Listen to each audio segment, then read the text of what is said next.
अस्सलाम वालेकुम, मैं हूं रेहान तारिक और आप देख रहे हैं दास्ता। कायद मुस्लिम लीग नून नवाज शरीफ की सियासी राह में बिछाई गई तमाम रुकावटें एक एक करके दूर हो रही हैं। उनकी राह में सबसे बड़ी रुकावट ताहयात नाहिली थी, लेकिन अब वाज़े महसूस हो रहा है कि उनकी राह की ये सबसे बड़ी मुश्किल भी 4 जनवरी को ख़त्म हो जाएगी। एक जानिब नवाज शरीफ के रास्ते क्लियर हो रहे हैं तो दूसरी तरफ उनके सियासी मुखालिफिन का सफ़र मजीद मुश्किल तर होता जा रहा है। नवाज शरीफ नैब, एवन फील्ड समेत दीगर केसेस में बाइज्जत बरी करार दिए जा चुके हैं, लेकिन उनके बरी होने के साथ ही कुछ रियासती इदारों की जानिब से ऐसी दरखास्तें और करारदादें पेश की जा रही हैं जो वाज़ेह तौर पर उनके सियासी मुखालिफ यानी बानी PTI को मुस्तकबिल में मुतासर करने का इंदिया दे रही हैं। आज ताहयात नाहिली केस से मुतालिक सुप्रीम कोर्ट में समाअत हुई। Chief justice of Pakistan justice Qazi Faez Isa की सरबराही में सुप्रीम कोर्ट के 7 रुकनी लार्जर बेंच ने ताहयात नाहिली केस की समाअत की। समाअत के आगाज़ पर अटॉर्नी जनरल अदालत में पेश हुए और कहा कि आर्टिकल 62(1)(f) के तहत नाहिली की सजा 5 साल करने की कानून साजी को सपोर्ट कर रहा है। चीफ जस्टिस ने अटॉर्नी जनरल, आपका मौक़िफ़ क्या है कि इलेक्शन एक्ट चलना चाहिए या सुप्रीम कोर्ट के फैसले?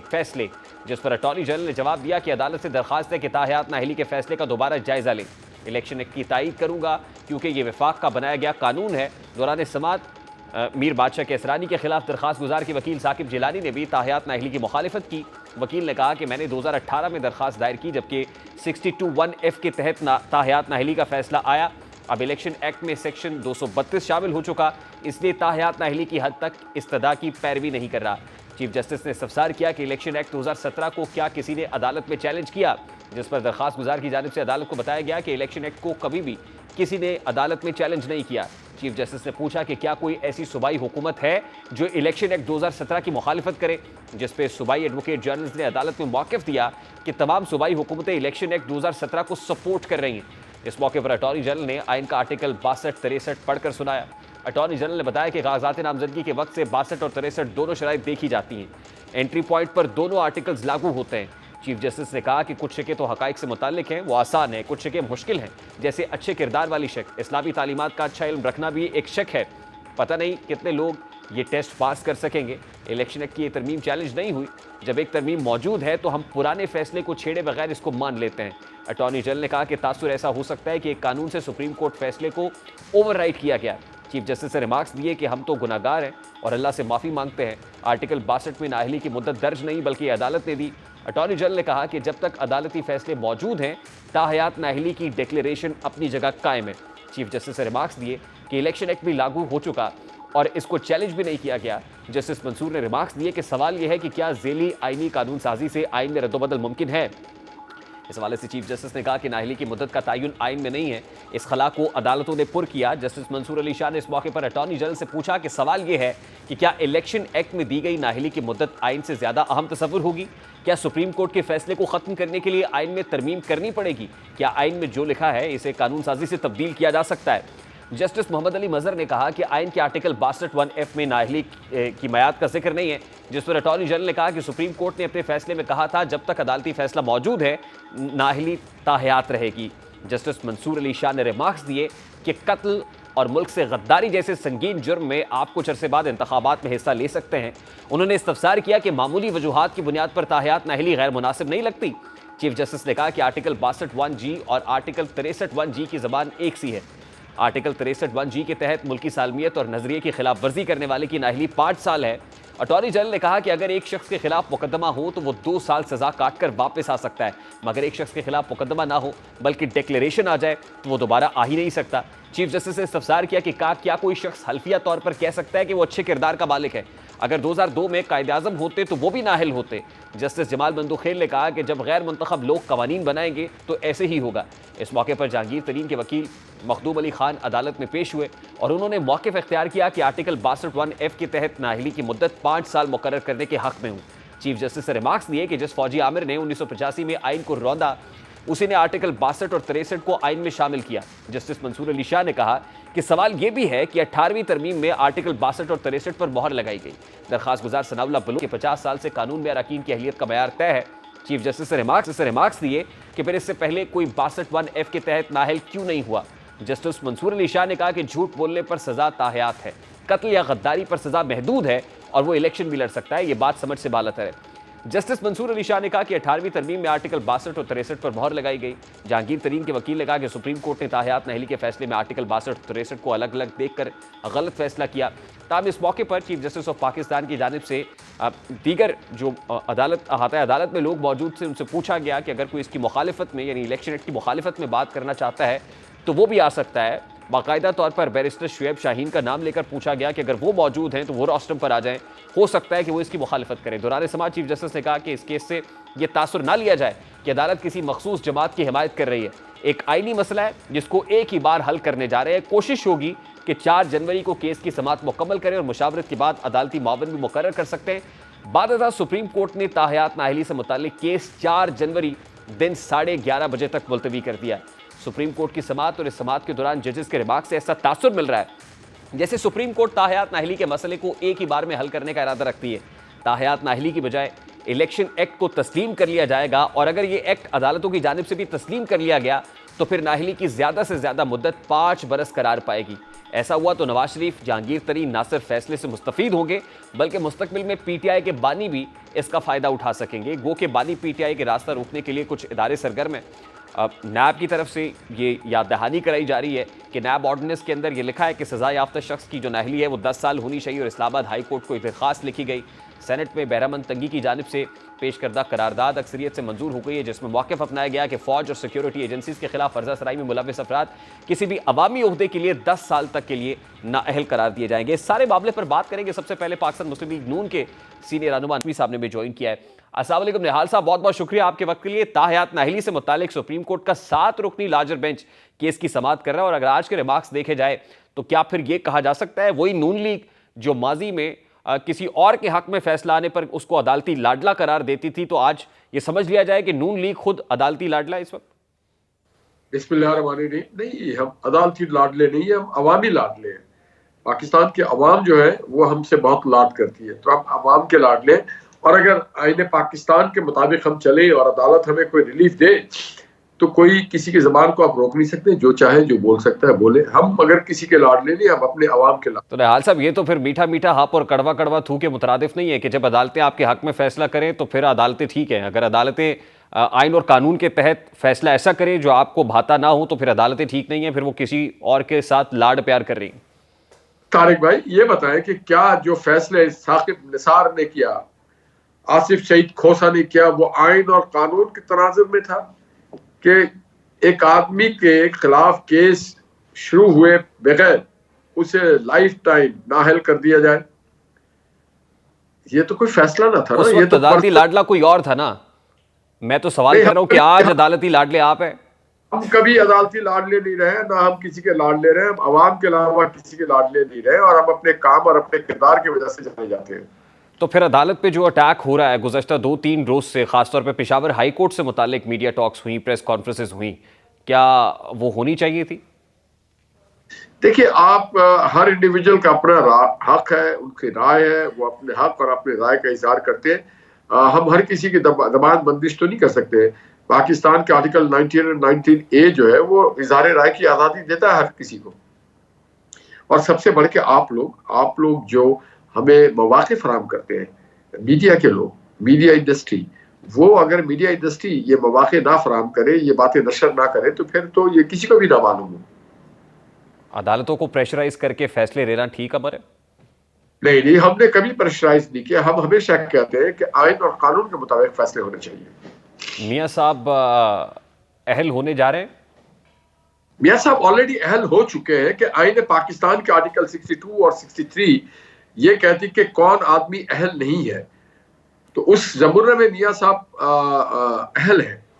आइन पाकिस्तान कभी नहीं कहता कि कोई एक टर्म से ज्यादा किसी को आप सदाबार कर सकते हैं। यही तो अभाम है ना, इसी को अभाम को दूर करने के लिए सुप्रीम कोर्ट ऑफ पाकिस्तान का 7 रुकनी लार्जर बेंच केस सुन रहा है ना सर। तारिक भाई मुझे कानूनदा, मुझे एक तालिब इल्म के तौर पे मुझे एक्सप्लेन करने दे। अगर आईने पाकिस्तान किसी चीज में क्लियर है, क्रिस्टल है, तो वहां फिर किसी और कानून की जरूरत है। आईने पाकिस्तान सुप्रीम, उसके बाद फिर कवानीन आते हैं, वो मेजर एक्ट, क्रिमिनल जुरिस्प्रूडेंस है, पाकिस्तान पैनल कोड है, सिविल प्रोसीजर कोड है और मुख्तलिफ कवानीन है। और उसके बाद तीसरे दर्जे पे आते हैं सुप्रीम कोर्ट की जो जजमेंट्स है। तो सुप्रीम कोर्ट की जो जजमेंट है वो ओवर पावर नहीं कर सकते आईने पाकिस्तान को। आईने पाकिस्तान के article 62 and 63 is very clear in this regard. You can not terminate someone from the life time.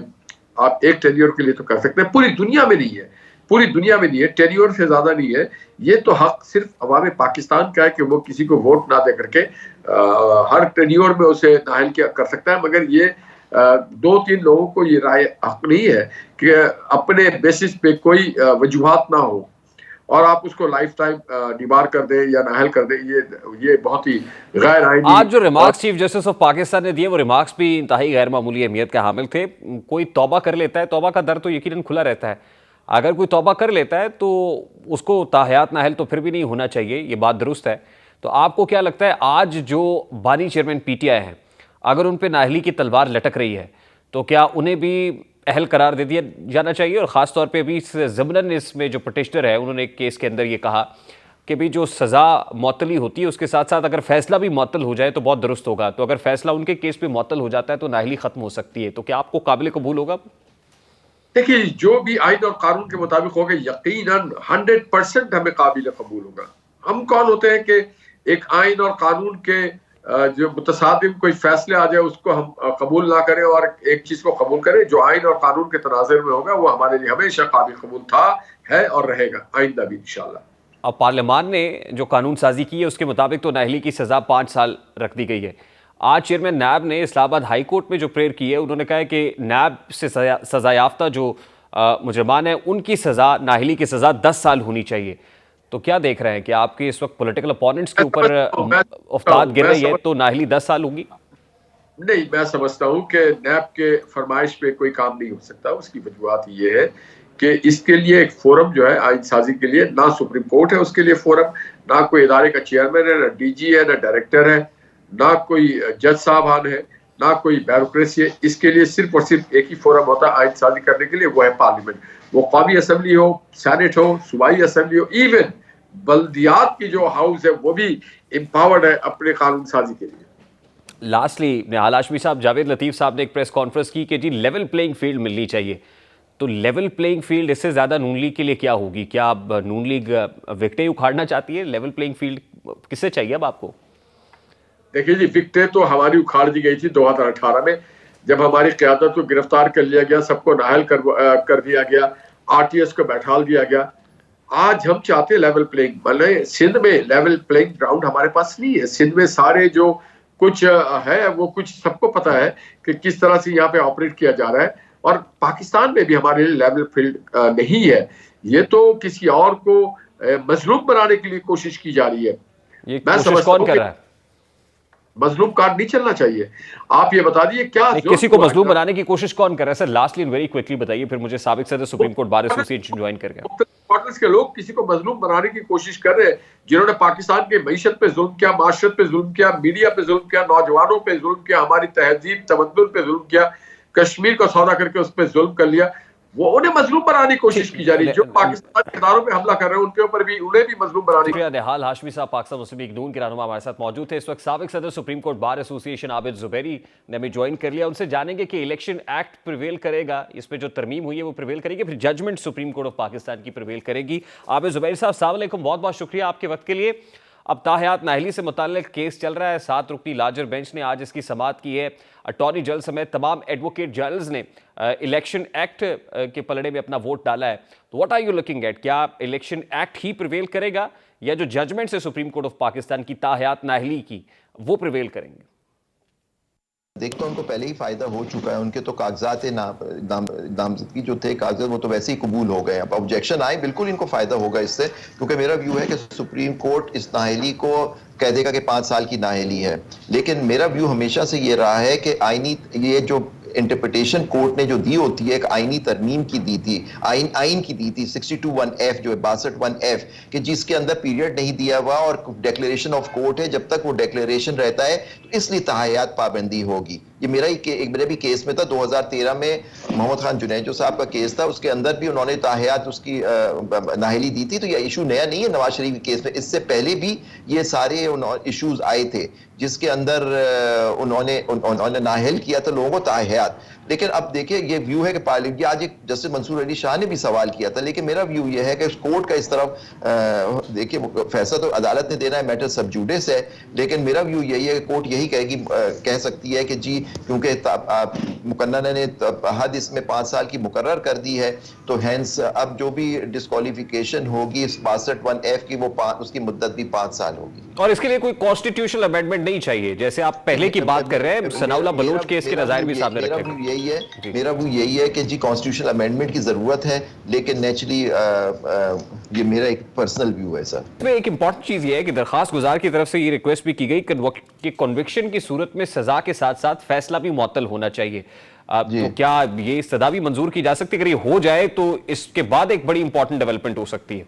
आप सही कह रहे हैं। इस केस में तो मुझे नहीं पता कि इसके अंदर ही बात हुई थी इस केस में, क्योंकि मुझे एक और केस की मुझे बात है कि वो इमरान खान साहब के केस में जो आया, तो सुप्रीम कोर्ट में ये कहा गया कि जी क्योंकि हाई कोर्ट ने उनकी सेंटेंस जो है, सजा जो है वो सस्पेंड कर दी, तो कन्विक्शन को भी सस्पेंड कर दें ताकि वो अहल हो जाए, उसके जो उनकी नाअहली वो खत्म हो जाए, जो एक इलेक्शन कमीशन ने दी है। लेकिन मैं समझता हूं कि जी अगर सजा सस्पेंड होगी तो कन्विक्शन जो है, लेकिन यहां तो कन्विक्शन को 5 साल कर देंगे ना, कि जी अगर कन्विक्शन भी किसी केस में हुई हुई है, देखिए वहां बात है कि किसी एक केस में 63(1)(h) कहता है कि अगर आपको किसी केस में, क्रिमिनल केस में सजा हुई भी है, देखें 62(1)(f) में क्रिमिनल केस भी कवर होता है, सिविल केसेस भी। ठीक, एक बड़ा इंटरेस्टिंग मामला यह है कि चेयरमैन नैब ने एक केस इस्लामाबाद हाई कोर्ट को भेजा और उसमें वो ये कहा, उनकी प्रेयर ये है कि जो नाअहली है नैब के सजा याफ्ता शख्स की, वो 10 साल के लिए होनी चाहिए। क्या ये अब नैब की जुरिस्डिक्शन, क्या ये नैब तय करेगा? क्योंकि इससे पहले तो इलेक्शन कमीशन ऑफ पाकिस्तान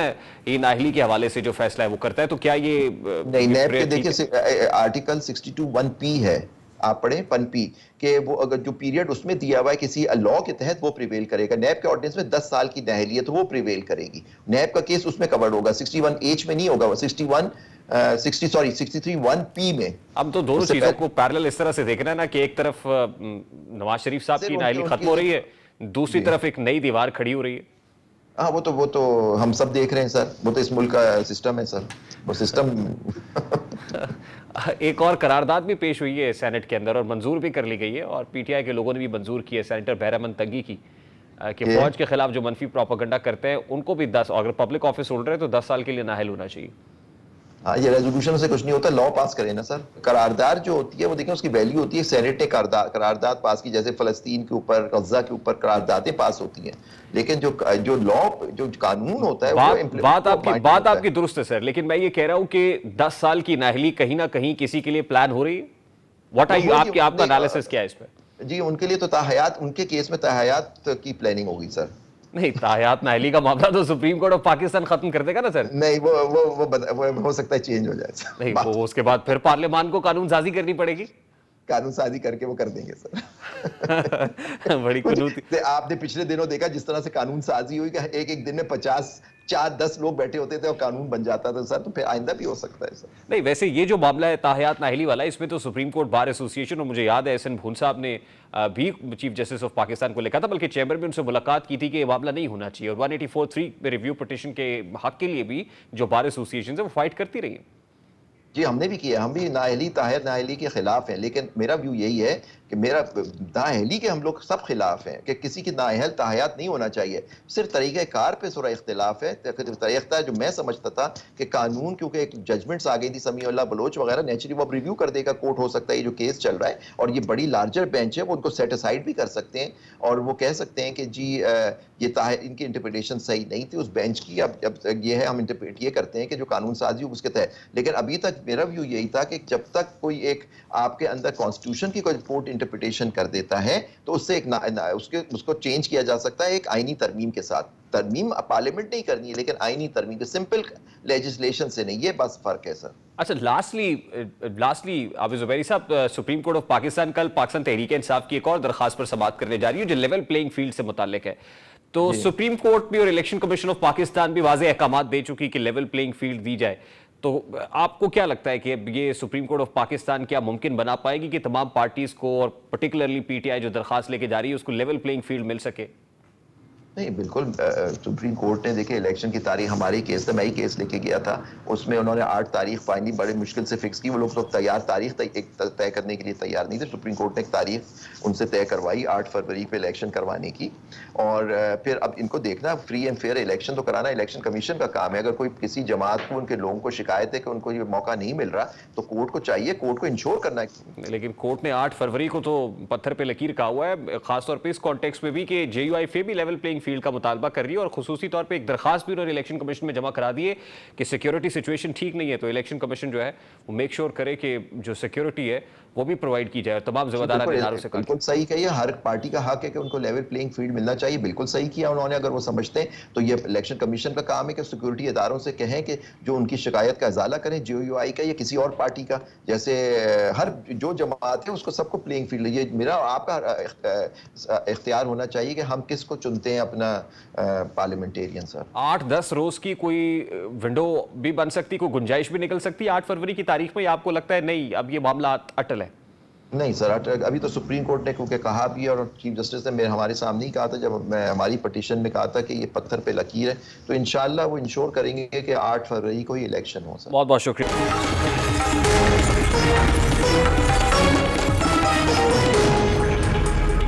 एक जानिब supreme court of Pakistan elections की राह में हायल तमाम तर रुकावटों को अबूर करके इंतखाबात मुकर्ररा वक्त पर कराने की ठान चुकी है, जबकि दूसरी तरफ कुछ जमातें ऐसी हैं जो लेवल प्लेइंग फील्ड का मुतालबा लिए इन इलेक्शंस को भी मुतनाज़ बनाने की कोशिश कर रही हैं। अब पीटीआई है, पीटीआई की तरफ से ये मुहिम चलाई जा रही है कि उनके उम्मीदवारों के कागजात मुस्तरद किए जा रहे हैं। ये इल्ज़ाम भी एक प्रोपेगेंडा महसूस होता है, क्योंकि मुस्तरद होने वाले उम्मीदवार या तो किसी ना किसी तरीके से किसी केस में पुलिस को मतलूब है या फिर वो किसी ना किसी इदारे के डिफॉल्टर है। इसके बावजूद भी कभी उम्मीद है कि अक्सर और बेशतर उम्मीदवार अपीलों के दौरान ट्राइब्यूनल से क्लियर करार पा जाएंगे और जो बाकी बचेंगे उनको भी आला अदालतों से रिलीफ मिलने की तवक्को है। तहरीक इंसाफ का ये बयानिया महज खुद को मजलूम साबित करने का और फिर इसे इंतखाबी मुहिम में इस्तेमाल करके अपने लिए हमदर्दी पैदा करने का और इस हमदर्दी को वोट में तब्दील करने का मिशन भी दिखाई देता है। पीटीआई अपनी इस हिकमत अमली में अब तक खासी कामयाब भी महसूस हो रही है, क्योंकि उनकी मुखालिफ जमातें इस बयानियों को काउंटर करने के लिए कोई भी संजीदा कोशिश करती हुई दिखाई नहीं देती हैं। बज़ाहिर वो सिर्फ प्रेस कॉन्फ्रेंसेस के जरिए अपना बयानिया बनाने और तहफ़्फ़ुज़ात का इजहार करने में मसरूफ़ है। मुस्लिम लीग नून के रहनुमा जावेद लतीफ़ भी इनमें से एक है, जिनको लगता है कि level playing field Tehreek Insaf को नहीं बल्कि उनकी जमात को मैसर नहीं है, यानी पाकिस्तान मुस्लिम को। अब नून लीग को लेवल प्लेइंग फील्ड क्यों मैसर नहीं है, जावेद लतीफ़ क्या बताते हैं, ज़रा उनकी ज़बानी सुनते हैं। कुछ फील्ड हमें मिल रही है, मुकम्मल फील्ड नहीं है कि चकवाल का शख्स जो है इस सारी सूरत हाल से जो माहौल बनाया जा रहा है, जो बन रहा है, उससे चकवाल की शख्सियत जिसने मेरे पे भी बड़ा तशद्दुद करवाया था, मैंने तो आज तक उसका नाम नहीं लिया। अब आज ही जमीयत उलमा इस्लाम फे ने इलेक्शन कमीशन ऑफ पाकिस्तान को बाकायदा दरख्वास्त लेकर अपने तहफ़्फ़ुज़ात से आगाह कर दिया है और रिक्वायर्ड जो सिक्योरिटी है वो भी मांगी है। जमीयत उलमा इस्लाम फे के तर्जुमान असलम गौरी साहब इस वक्त हमारे साथ मौजूद है, इस मामले पर उन्हीं से बात करते हैं। अस्सलाम वालेकुम असलम गौरी साहब, बहुत बहुत शुक्रिया आपके वक्त के लिए। सबसे पहले तो बड़ा सादा सा सवाल है, क्या जमीयत उलमा इस्लाम फे इंतखाबात को मुलतवी कराना चाहती है? जी नहीं, बिल्कुल नहीं। जमीयत उलमा इस्लाम इंतखाबात में इल्तवा नहीं चाहती, लेकिन जमीयत उलमा इस्लाम अपने कारकुनों की, अपने कायदीन की जान की हिफाजत चाहती है। आपको पता है कि बाजौड़ में मेरे 80 से ज्यादा कारकुन शहीद हुए हैं और कल मौलाना फजलरहमान साहब के स्क्वाड पे हमला हुआ। अल्लाह का शुक्र है मौलाना साहब उसमें नहीं थे, उनकी गाड़ियों पे गोलियां लगी हैं बाकायदा। तो हम तो इसमें बुरे हालात में फंसे हुए हैं, KPK में खास करके। वहाँ शाम को नमाज असर के बाद आप जाए, वहां पर थाने बंद हो जाते हैं, लोग थानों के गेट बंद कर देते हैं, किसी और का राज होता है। इन हालात में हम कैसे अपने वोटर तक पहुंचेंगे, कैसे उन वोटर्स को हम लेके आएंगे? क्यों आज आपने formally election commission of Pakistan को एक दरखास्त लिखी है और इलेक्शन कमीशन से भी ये मुतालबा किया है कि आपको जो रिक्वायर्ड सिक्योरिटी है वो फराम की जाए। तो इलेक्शन कमीशन ऑफ पाकिस्तान से आप क्या जो है अभी फिलहाल क्या तवक्को कर रहा है इलेक्शन कमीशन की तरफ से, क्या रिस्पॉन्स कहेंगे? क्योंकि आज वजारत दफा के अंदर भी बड़ा इंपॉर्टेंट इजलास हुआ है इलेक्शन कमीशन। देखिए, बात यह है कि इलेक्शन कमीशन के पास हम इसीलिए गए कि मैं जहां कराची में रहता हूं, मेरे घर के नीचे, मैं पुलिस को बाकायदा बार बार कहने के बावजूद, कल मेरे घर के नीचे एक डकैती की वारदात हुई है और लोग असले से मौजूद थे। तो इस तरह के अगर हालात हमारे लिए होंगे, हम कैसे घर से बाहर निकलेंगे, कैसे अपने आवाम तक पहुंच पाएंगे, कैसे हम कैंपेन चलाएंगे? तो इसका मतलब यह है कि हम घरों में बैठ जाएं और दूसरे लोगों को खुला माहौल दिया जा रहा है, तो ये हमारे लिए तो बहुत मुश्किल है जी सूरत हाल में। अलबत्ता हम खड़े हैं, हम लड़ेंगे इलेक्शन इंशाल्लाह, ना इलेक्शन से कभी पहले भागे हैं ना हम भागेंगे। और आपके ज़हन में यह होना चाहिए कि 2018 के इलेक्शन के फौरन बाद जो सबसे पहले दोबारा इलेक्शन का मुतालबा किया था मौलाना फजल रहमान थे। हम कभी भी किसी भी स्टेज पे ना हम इलेक्शन से कल भागे थे ना आज भागेंगे, लेकिन ऐसा क्यों महसूस हुआ है कि मुझे या मेरी पार्टी को या मेरी क़यादत को दीवार से लगाया जा रहा है, ये हमारा इशू है जी। जो आपको दीवार से लगाना चाहता है? साहब सारे जो मुझे अमन अमान नहीं दे रहे हैं उन्हीं की जिम्मेदारी है ना, मुझे अमन अमान दे तो मुझे क्या तकलीफ है जी, मैं क्यों किसी पे शोर मचाऊंगा। आपके सामने वाकयात हो रहे हैं, रोजाना की बुनियाद पे वाकयात हो रहे हैं। आप देखें तो सही, हमारे लोग शहीद हो रहे हैं। बाजोड़ में गलियों में इश्तिहार लगे हुए हैं कि जेयूआई के लोग ना जलसा कर सकते हैं ना लोग उसके पास जा सकते हैं, उनका कोई उम्मीदवार ना बने। बाजोड़ के बाजारों में आप जरा अपने नुमाइंदे से कहें, जरा आपको रिपोर्ट देंगे। गुज़श्ता रोज़ मौलाना फजल रहमान ने कहा कि इंतखाबात डिले भी हो जाए तो कोई हर्ज नहीं है, तो आप देखते हैं कि आपके इस मुतालबे पर भी गौर किया जाएगा?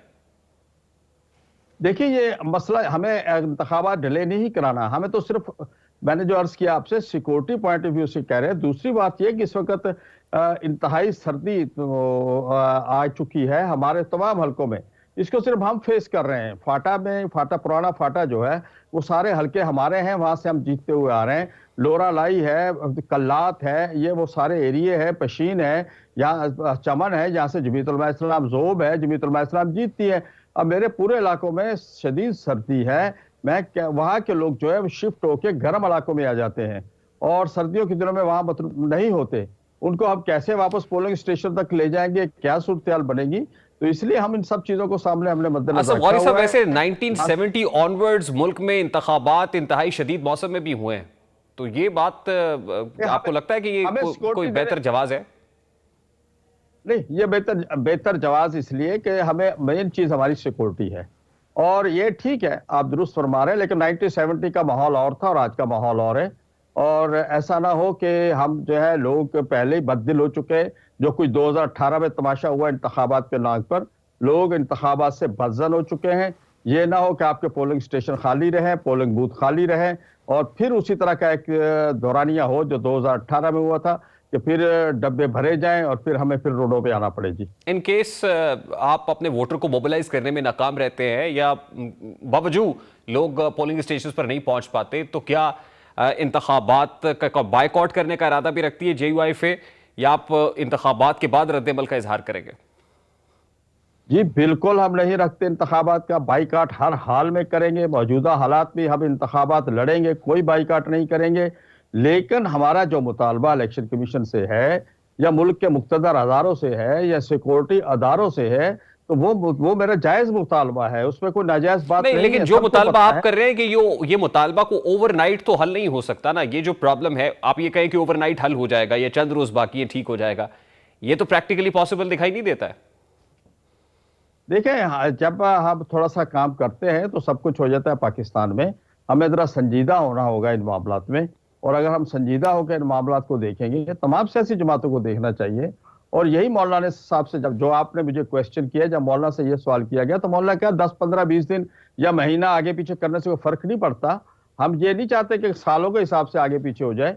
15, 20 दिन या महीना अगर आगे पीछे हो जाते हैं, इस दौरान में सिक्योरिटी इदारे अपना किरदार पूरा अदा करते हैं और हमें आवाम तक पहुंचने में आसानी मुहैया होती है और लेवल प्लेइंग फील्ड देते हैं, तो इंशाल्लाह हम इलेक्शन से नहीं कल भागे थे ना आज भागे। बहुत बहुत शुक्रिया। लापता अफराद का मामला इस वक्त शह सुर्खियों में है। सुप्रीम कोर्ट में इस केस की समाअत हो रही है, तो वहीं बलोच स्टूडेंट्स और लापता अफराद के लवाहिकीन इस्लामाबाद में धरना दिए बैठे हैं। निगरां हुकूमत लापता अफराद के मामले और इस धरने को लेकर काफ़ी मुस्तरब दिखाई देती है। हुकूमत के मुताबिक वो मिसिंग पर्सनस का मामला खुलूस नीयत से हल करना चाहते हैं, लेकिन कौम को दहशतगर्दों और बेकसूर अफराद में फ़र्क करना होगा। इस हवाले से कल निगरां वज़ीर आज़म अनवारुल हक काकड़ ने एक जज्बाती प्रेस कॉन्फ्रेंस की। इस प्रेस कॉन्फ्रेंस में जहां उन्होंने इदारों और हुकूमत को डिफेंड किया, वहीं उन्होंने सहाफ़ियों के हवाले से कुछ सख्त ज़बान इस्तेमाल की। अपनी प्रेस कॉन्फ्रेंस के दौरान अनवारुल हक काकड़ ने एक बार फिर पंजाबी और बलोचों का इशू उठाया और ये तासुर देने की कोशिश की कि अगर बलोच किसी दहशतगर्दी का शिकार है तो बदले में कुछ बलोच कलदम तंजीमें इस मसले को लेकर पंजाबियों की कत्लो गारतगरी को भी जायज़ समझती हैं, जो किसी भी तौर पर काबिल कबूल। अनवारुल हक काकड़ ने गुज़श्ता रोज़ अपनी प्रेस कॉन्फ्रेंस में इस बात का इजहार किया कि पंजाब के लोगों को बलूचिस्तान के लोगों से हमदर्दी है। ये अलहदगी पसंद हज़ारों लोगों को मार चुके हैं और ये लोग दहशतगर्दों को और दहशतगर्दी की जद्दोजहद जारी रखते हैं। जिन लोगों ने हिमायत करनी है वो इन मुसल्लह तंजीमों का कैंप ज्वाइन कर लें। अनवारुल्लाह काकड़ साहब ने गुज़श्ता रोज़ क्या कहा, जरा वो आपके सामने रखते हैं।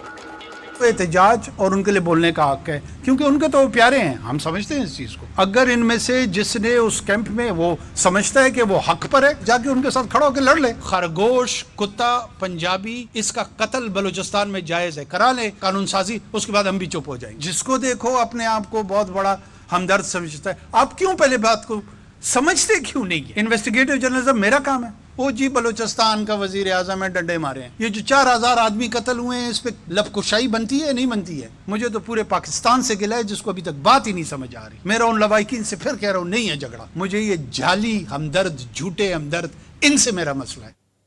अनवारुल्लाह काकड़ के इस बयान को खासा मुतराज़ा समझा जा रहा है और खासकर सहाफ़ियों पर की जाने वाली तनकीद भी बेजा महसूस होती है। इसी हवाले से आज सेनेट के इजलास में मुस्लिम लीग नून की सेनेटर सादिया अब्बासी ने निगरान वज़ीर आज़म की प्रेस कॉन्फ्रेंस पर मायूसी का इजहार करते हुए कहा, अफसोसनाक बात है कि इस मुल्क का एक वज़ीर आज़म जिसका इंतहाई जो है वो मुख्तसर मैंडेट है, वो अपने ही सूबे के बारे में इस तरह के ख्यालात रखता हो। सादिया अब्बासी साहिबा जो कह रही हैं वो भी आपके सामने रखेंगे, लेकिन उससे पहले इंपॉर्टेंट चीज़ ये है कि इन्वेस्टिगेटिव जर्नलिस्ट को बलूचिस्तान जाने की जो है वो दावत दे रहे हैं निगरान वज़ीर आज़म अनवारुल्लाह काकड़ साहब। तो ज़ाहिर है वो वज़ीर आज़म पाकिस्तान है, उनको वो अरेंजमेंट्स भी कर देने चाहिए कि बासानी कोई इन्वेस्टिगेटिव जर्नलिस्ट या कोई जर्नलिस्ट बलूचिस्तान पहुंच जाए और इश्यूज़ को कवर भी कर ले, तो रियासत ये इंतज़ाम भी कर सकती है। सादिया अब्बासी साहब क्या कहती हैं, ज़रा वो भी आपके सामने रखते हैं। ये इंतहाई अफसोसनाक बात है। इस मुल्क का एक ऐसा शख्स जिसका सिर्फ एक लिमिटेड मैंडेट और रोल हो और अपने ही सूबे के लोगों के बारे में इस तरह के ख्यालात रखता हो, और उन्होंने कहा ये जो लोग प्रोटेस्ट कर रहे हैं और जिनके बारे में कर रहे हैं वो मुल्क दुश्मन लोग थे। मैं तो सख्त अल्फाज में प्राइम मिनिस्टर के इन रिमार्क्स को कंडेम करती हूँ।